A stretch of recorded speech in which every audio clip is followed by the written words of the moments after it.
Back to, should you be your child's friend? I thought of a good example that I'd like to use that I think will make a lot of sense to you.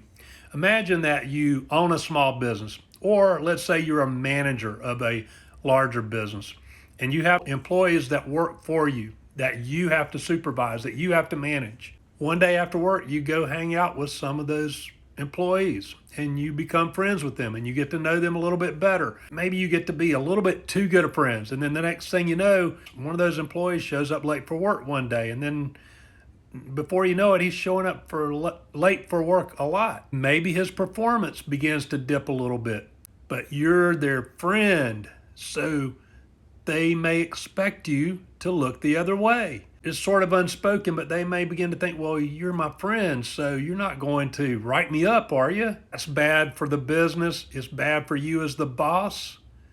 And it ultimately will be bad for them because at some point, guess what? You'll probably have to fire them. And then what happens to the friendship? So you can be friends after work, but there's a certain amount of decorum that has to take place. It has to be involved there. And the same is true with your relationship with your child.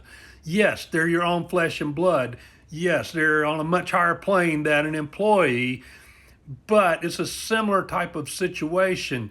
If you become their friend, it's going to be difficult for you to administer discipline or correction when you need to with younger children. And with an adult child, it's going to be difficult for you to set and maintain the healthy boundaries, particularly if you have a child who is abusing drugs and alcohol.